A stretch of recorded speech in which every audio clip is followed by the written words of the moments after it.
बच्चों कहते हैं ना कि अधूरी जानकारी पूरी जानकारी से भी कई गुना ज्यादा खतरनाक होती है। तो कई सारे बच्चे सीबीटी का एप्लीकेशन फॉर्म भर चुके हैं, लेकिन उनको साइंस डोमेन में बिल्कुल भी आइडिया नहीं है कि आखिरकार किस किस यूनिवर्सिटी का प्रोग्राम कॉम्बिनेशन क्या है, या जो मेजर यूनिवर्सिटीज हैं उनमें हमें किस तरीके से अप्लाई करना है। तो आज के सेशन में मैं इसी को डिकोड करने वाला हूं। पूरा सेशन अच्छी तरीके से सुन के जाना कि साइंस डोमेन की कहां कहां पर कौन कौन सा सब्जेक्ट कॉम्बिनेशन है, किस तरीके से हम लोग क्या करेंगे। अगर आप लोग एकदम स्क्रैच पर हो, आपको कोई भी आइडिया नहीं है, तो पूरी वीडियो सुन के जाओगे। वन स्टॉप सिंगल सोल्यूशन है, सब कुछ तुम्हारे को इस वीडियो में मालूम चल जाने वाला है। तो सबसे पहले बात, हम प्रणाम करेंगे सीबीटी को। सीबीटी आखिरकार है क्या? कॉमन यूनिवर्सिटी एंट्रेंस टेस्ट, जो कि एनटीए के द्वारा कंडक्ट करवाया जाता है हर साल 2022 से।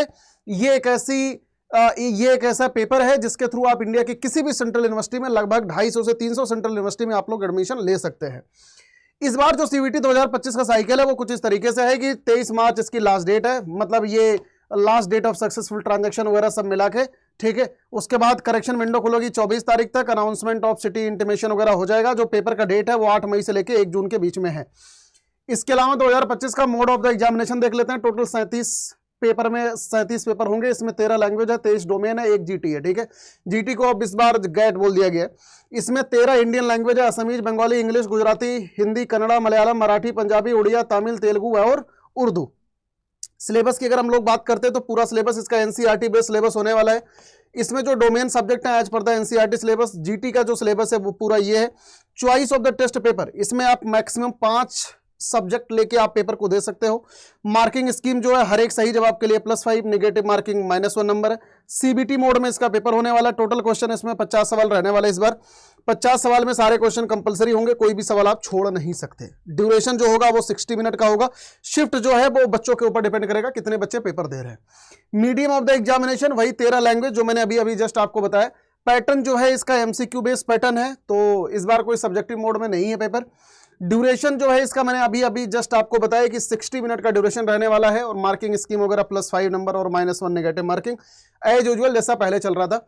सिलेबस की अगर हम लोग बात करते हैं, इस बार की जो वेबसाइट है वो चेंज हो गई है। मोस्टली हर साल वेबसाइट चेंज हो रही है। वेबसाइट है cvt.nta.nic.in, ठीक है। इस पर जाओगे ये इन्फॉर्मेशन वाले सेगमेंट में, यहां से तुम्हारे को ये पूरा सिलेबस आराम से यहां से डाउनलोड कर सकते हो। एक बार मैं दिखा देता हूं, ये सीवीटी की ओरिजिनल वेबसाइट है cvt.nta.ac.in।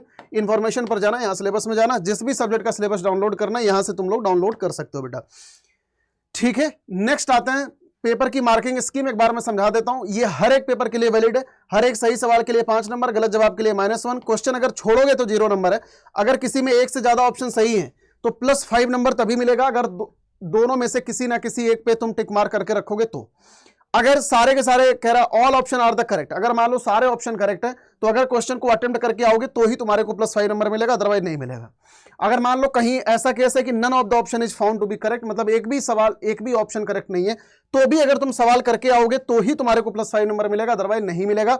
ऐसे केसेज में क्वेश्चन को ड्रॉप्ड कैटेगरी में डाल दिया जाता है, ठीक है। तो पेपर के बाद जब आंसर आता है तो ड्रॉप्ड क्वेश्चन ऐसे ही क्वेश्चन को कहते हैं जो सवाल ही मतलब गलत होता है, जहां पे एक भी ऑप्शन ही सही नहीं होता, लेकिन स्टिल उसमें भी नंबर तभी तुम्हारे को मिलता है अगर तुम ये क्वेश्चन पेपर को बेटा अटेम्प्ट करके आओगे, क्वेश्चन को अटेम्प्ट करके आओगे। टोटल 100 परसेंटाइलर की बात करते हैं। सबसे पहले 2024 का डेटा मैं तुम्हारे को बताता हूं, जो 2024 का रिजल्ट आया था। ये सब कुछ लिखा हुआ है, तुम अपने हिसाब से इसका स्क्रीनशॉट ले सकते हो, लेकिन मैं मेजर सब्जेक्ट की बात कर रहा हूं। इंग्लिश में टोटल 100 परसेंटाइलर लगभग 5,000 5,500 के करीब थे। यहां पर अकाउंटेंसी, चलो मैं साइंस की बात करता हूं, अभी हमारा सेशन साइंस का है, तो इसमें साइंस में केमिस्ट्री देख सकते हो आप। केमिस्ट्री में 233 100 परसेंटाइलर थे टोटल, ठीक है। और उसके बाद कंप्यूटर साइंस में देखो 51 है, ठीक है। मैथमेटिक्स में 251 है। इसके अलावा इसमें सारा है, ये 2024 का डेटा है। फिजिक्स में टोटल 83 है, ठीक है। इसके अलावा इस साल जीटी में 36 बच्चा 100 परसेंटाइलर था, 2023 की मैं बात कर रहा हूं। अब जरा 2025 का डेटा देखो, डोमेन साइंस डोमेन का कंपटीशन 2025 का, सुनो ध्यान से। इंग्लिश में लगभग 10 लाख बच्चा पार्टिसिपेट करा है, टोटल अपीयर हुआ है लगभग 8.5 लाख बच्चा। 100% मतलब 200 में 200 100% गया हुआ है, और लगभग 1600 बच्चा 200 में 200 पाया हुआ है। ये रियल कंपटीशन है बेटा, रियल डेटा, इसमें अठन्नी भर का भी आगे पीछे नहीं है कुछ भी। हिंदी में जरा देखो, हिंदी में लगभग 2 लाख बच्चा, 2 लाख ही लिखा है ना, हाँ 2 लाख। इसमें लगभग 1,64,000 अपीयर हुआ है, 200 में 200 नंबर 100 गया, और लगभग 11 बच्चा ऑल इंडिया लेवल पे 100% वाला है। बायो में देख लो, लगभग 4 लाख बच्चा पार्टिसिपेट करा है, इसमें टोटल अपीयर हुआ है लगभग 3.25 लाख बच्चा। मार्क 200 में 200 100% गया, 835 बच्चा, मतलब 835 बच्चों का 200 में 200 आया है। केमिस्ट्री में देखो लगभग 7 लाख बच्चा गया है, अपीयर हुआ है 5.5 लाख के करीब, 200 में 200 के 398 बच्चे हैं, लगभग 400 बच्चा।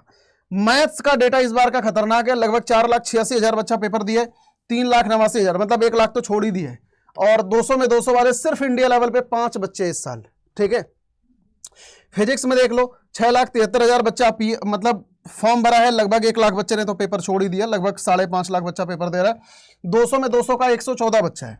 जीटी का देख लो, जीटी का लगभग 8,34,000, सबसे ज्यादा बच्चा बेटा इंग्लिश में पार्टिसिपेट करता है। और इनमें अपीयर हुआ लगभग 7 लाख, मतलब लगभग मोस्टली हर उसमें देखो मेजर पेपर्स में 1 लाख बच्चा तो पेपर ही छोड़ देता है। इसमें 244 हाईएस्ट गया, इसमें मतलब 250 में 250 गया ही नहीं इस साल ये पेपर 250 का होता था ना जीटी का, 250 में 250 पूरे इंडिया में कोई बच्चा पाया ही नहीं, 244 मैक्सिमम गया। सीएस का देख लो, कंप्यूटर साइंस का, कंप्यूटर साइंस में सैकड़ा हजार 10,000 लाख, 1 लाख बच्चा अपीयर हुआ है, मतलब फॉर्म भरा है, लगभग 52,000 के करीब अपीयर, 100 नंबर मैक्सिमम गया है भाई। और यहाँ पे 24 बच्चा है टोटल 100 वाला। ये ना ये 100 परसेंटाइल है बेटा, ये गलती से ये 200 में 200 होगा ये, ठीक है, ये गलती से यहाँ पे 100 लिख दिए। तो आ जाओ जल्दी से एक बार देते हैं subject combination for the safer side. अगर आपको बेटा सब्जेक्ट कॉम्बिनेशन सेफर साइड के लिए लेना है तो तुम्हारे को लैंग्वेज, जीटी और 3 डोमेन लेके आराम से पढ़ सकते हो, काम बन जाएगा तुम्हारा हर जगह। अब डीयू में जो साइंस डोमेन के बच्चे हैं वो आखिरकार कर क्या कह सकते हैं, एक बार मैं आपको बताता हूं। डीयू में या किसी भी यूनिवर्सिटी में आप कर सकते हो, या एनी यूनिवर्सिटी, ठीक है, किसी भी यूनिवर्सिटी में आप क्या क्या कर सकते हो। साइंस वाला बच्चा वो फिजिक्स ऑनर्स कर सकते हो, chemistry honours, BSc math, BSc stats है ना, BSc CS, BMS, BBA, BA honours, BTech, in fact BCom honours भी कर सकते हो तुम, बीकॉम प्रोग्राम भी कर सकते हो, समझ रहे हो, तो बीए प्रोग्राम भी कर सकते हो। कुल मिला के साइंस वाला बच्चा कुछ भी कर सकता है, कहीं भी उसको रोकने की मतलब झंझट है ही नहीं, तुम कुछ भी कर सकते हो अगर तुम्हारा डोमेन, अगर साइंस डोमेन है तो। अब एक बार आ जाओ जरा साइंस डोमेन का सब्जेक्ट कॉम्बिनेशन देखते हैं इस बार का डीयू का। ध्यान रखना बेटा सब कुछ अपडेटेड है, इसमें कुछ भी ऐसा वैसा नहीं है, ठीक है। सबसे पहले देखो फिजिक्स केमिस्ट्री ग्रुप का, फिजिक्स और केमिस्ट्री ग्रुप में पीसीएम चाहिए और यहां पर लैंग्वेज जो है कंपलसरी है। अब लैंग्वेज का कुछ भी स्पेसिफाइड नहीं है तो तुम 30% मान के चल सकते हो कि हाँ 30% इसमें लगना ही लगना है, ठीक है। उसके बाद बायो ग्रुप में देखो पीसीबी होना चाहिए, लैंग्वेज इसमें कंपलसरी है, ध्यान रखना इसमें लैंग्वेज का नंबर जुड़ेगा नहीं लेकिन कंपलसरी है। मैथ, स्टैट, सीएस या मैथमेटिकल साइंस में जाओगे तो लैंग्वेज प्लस मैथ या 2 डोमेन और चाहिए, या 2 लैंग्वेज मैथ और 1 डोमेन चाहिए, ठीक है, इसमें लैंग्वेज का नंबर तुम्हारा जुड़ता है। बीकॉम ऑनर्स में जरा देखो लैंग्वेज चाहिए, मैथ या अकाउंट, इनमें से कुछ भी होना चाहिए और बाकी 2 डोमेन और, ठीक है। बीकॉम प्रोग्राम का देख लो लैंग्वेज 3 डोमेन या लैंग्वेज जीटी 1 डोमेन चाहिए, तो ये इस बार सब्जेक्ट कॉम्बिनेशन चेंज हो गया बेटा। बीए इको ऑनर्स का देख लो लैंग्वेज, मैथ और बाकी 2 डोमेन। ह्यूमैनिटीज का देख लो, ह्यूमैनिटीज में लैंग्वेज या 3 डोमेन या 2 लैंग्वेज 2 डोमेन चाहिए, आप इनमें से कुछ भी ले सकते हो। इसके अलावा बीए प्रोग्राम में देख लो लैंग्वेज चाहिए या 3 domain, 2 language 2 domain, language GT 1 domain, इनमें से कुछ भी कोई सा भी प्रोग्राम कॉम्बिनेशन ले सकते हो। बीटेक, बीबीएफआई, बीएमएस बिजनेस इकोनॉमिक्स के लिए लैंग्वेज जीटी मैथ्स कंपलसरी है, ठीक है। ये क्या लिख दिया, ये तो वही रिपीटेटिव है, ठीक है। तो इसमें ये मैंने मेजर प्रोग्राम के मैंने तुम्हारे को बताया जहां पर साइंस वाले बच्चे जा सकते हैं, जहां पर तुम जा सकते हो, ठीक है। उसके बाद जरा बीएचयू के बारे में देखते हैं। बीएचयू में साइंस वाले बच्चे कहां कहां पे जा सकते हैं, जैसे बीए एलएलबी कर सकते हो। बीए एलएलबी के लिए लैंग्वेज चाहिए, लैंग्वेज में ध्यान रखना बीएचयू में सिर्फ हिंदी या इंग्लिश ही चलती है, हिंदी या इंग्लिश और जीटी चाहिए। इसके अलावा बैचलर ऑफ आर्ट बीए में सिर्फ और सिर्फ लैंग्वेज में ध्यान रखना बाबू, हिंदी या इंग्लिश चाहिए और जीटी चाहिए, ठीक है। इसके अलावा bachelor of science in agriculture, agriculture के लिए तुम्हारे को पीसीएम होना चाहिए, पीसीबी होना चाहिए या एग्रीकल्चर बायोलॉजी और केमिस्ट्री होना चाहिए। बैचलर ऑफ साइंस, ठीक है, बीएससी बायो ग्रुप के लिए पीसीबी, मैथ्स ग्रुप के लिए पीसीएम। ध्यान रखना यहां पर कोई भी जीटी नहीं है, यहां पर कोई भी लैंग्वेज नहीं है। बैचलर ऑफ डेयरी टेक्नोलॉजी के लिए पीसीएम, फूड टेक्नोलॉजी के लिए पीसीएम चाहिए, ठीक है। ये दोनों बीटेक की डिग्री है तो यहां पर तुम्हारा पीसीएम हो जाएगा, यहां पर कोई भी जीटी नहीं है, यहां पर कोई भी लैंग्वेज नहीं है, ध्यान रखना। डीयू से करने के लिए लैंग्वेज चाहिए होता है। जरा जेएमआई पर आ जाते हैं बाबू। जेएमआई में साइंस का सिर्फ और सिर्फ 3 प्रोग्राम तुम कर सकते हो और बहुत ही आसान सब्जेक्ट कॉम्बिनेशन है। अगर तुम्हारे को फिजिक्स करना है तो सिर्फ फिजिक्स चाहिए, केमिस्ट्री करना है तो सिर्फ केमिस्ट्री चाहिए, मैथ करना है तो सिर्फ और सिर्फ मैथमेटिक्स चाहिए, बाकी और कुछ भी नहीं है। जेएमआई के बाकी के सारे जो डोमेन हैं वहां पर जेएमआई का अलग से एंट्रेंस एग्जाम होता है, उसको देके तुम लोग जा सकते हो। सीवीटी के थ्रू कुछ ही प्रोग्राम ऐसे जहां पर एडमिशन होता है, जिनमें से साइंस डोमेन में सिर्फ ये 3 जगह है। जरा इलाहाबाद यूनिवर्सिटी में आता है, इलाहाबाद यूनिवर्सिटी में बीएससी मैथ ग्रुप के लिए, मैथ ग्रुप के लिए देखो इंग्लिश या हिंदी और जीटी कंपलसरी है, और बाकी इनमें से कोई भी एक डोमेन तुम्हारा होना चाहिए अगर बीएससी मैथ ग्रुप के लिए जा रहे हो तो। Physics, chemistry, math, computer science या IT, geography, geology, environmental studies या environmental science. Bachelor of science bio group के लिए जरा देखो सिमिलर यही सब्जेक्ट कॉम्बिनेशन है, हिंदी या इंग्लिश। ध्यान रखना इलाहाबाद यूनिवर्सिटी के लिए भी बेटा लैंग्वेज जो है सिर्फ और सिर्फ हिंदी या इंग्लिश ही है। बाकी जीटी जो है कंपलसरी है, कोई भी लैंग्वेज कोई भी डोमेन इनमें से होना चाहिए, biology, biotech, physics, chemistry, anthropology, environment, ठीक है, और बाकी एनवायरमेंटल साइंस। बीए एलएलबी भी कर सकता है इसमें साइंस वाला बच्चा, क्योंकि इसमें इंग्लिश या हिंदी और जीटी चाहिए होता है, बाकी और कुछ नहीं चाहिए, ठीक है। बीए एलएलबी ऑनर्स के लिए देखो हिंदी और इंग्लिश और जीटी चाहिए, लेकिन साथ ही साथ इनमें से कोई एक सब्जेक्ट होना चाहिए, accountancy, book keeping, agriculture, anthropology, biology, ठीक है, बायोटेक, मतलब इनमें से कुल मिला के ना एक सब्जेक्ट तुम्हारे को एक डोमेन चाहिए होगा। Business studies, chemistry, environmental science, computer science, ठीक है, business economics, geography, geology, home science, history, mass media, communication, mathematics, applied math, physics, political science, psychology, sociology, ठीक है। तो अगर इतने सब्जेक्ट हैं और बाकी एक जीटी और एक लैंग्वेज लेके तुम आराम से इनमें से काम कर सकते हो। Bachelor of science bio group के लिए हिंदी या इंग्लिश में से कोई भी एक लैंग्वेज और बाकी जीटी चाहिए, और बाकी इनमें से कोई एक सब्जेक्ट चाहिए होगा, डोमेन चाहिए होगा, बायो चाहिए या बायोटेक ले लो, physics, chemistry, anthropology, environmental science, environmental science. अच्छा ये एनवायरमेंटल स्टडीज है, ठीक है, ध्यान रखना। इसके अलावा बाबू बीकॉम के लिए जरा देखो, बीकॉम के लिए कोई भी एक लैंग्वेज और जीटी चाहिए, बाकी इनमें से एक डोमेन चाहिए होगा, accountancy, book keeping, chemistry, physics, math, computer science, bio, ठीक है, बायोटेक, एनवायरमेंटल स्टडीज या एनवायरमेंटल साइंस, इनमें से कुछ भी चलेगा। अब जरा एक बार को हम लोग सेफ स्कोर देख लेते हैं, ठीक है। यहां पर सेफ स्कोर में तुम्हारे को सिर्फ और सिर्फ डीयू का समझा रहा हूं, जैसे फिजिक्स, केमिस्ट्री या अगर मैं पीसी ग्रुप का बोलूं तो 750 में से 650 प्लस तुम्हारा सेफ स्कोर है। बायो के लिए बेटा बायो ग्रुप में 750 में से 680 प्लस तुम्हारा सेफ स्कोर है। मैथ ग्रुप के लिए 1000 में से 850 प्लस सेफ स्कोर है। और बाकी कॉमर्स डोमेन में जैसे बीकॉम वगैरह में जाओगे तो तुम्हारा 1000 में से 930 प्लस सेफ स्कोर है टॉप कॉलेज का। बाकी कॉमर्स डोमेन में बीकॉम प्रोग्राम में अगर जाओगे तो 1000 में से 945 प्लस सेफ स्कोर और 750 में से 730 प्लस सेफ स्कोर बनेगा। ह्यूमैनिटीज में अगर तुम जा रहे हो तो ह्यूमैनिटीज का जो सेफ स्कोर है वो 1000 में से 965 प्लस कम से कम लेके आना अगर हिंदू वगैरह में जाना है तो। बीए प्रोग्राम का सेफ स्कोर 1000 में से 965 प्लस अगर हिंदू वगैरह में जाना है। बाकी 750 में से 730 प्लस भी लेके आ जाओगे तो भी काम चल जाएगा। बीटेक सीआईसी में 750 में से 620 प्लस सेफ स्कोर और बाकी BBA, FIA, BMS, business economics में 750 में से 630 प्लस ये जनरल कैटेगरी का सेफ स्कोर है। तो तुम लोगों ने ये कंपटीशन देखा, खतरनाक लेवल का कंपटीशन है, खतरनाक लेवल का सेफ स्कोर, तुम्हारे को सब कुछ सारा गेम बदल गया इस बार सीवीटी का।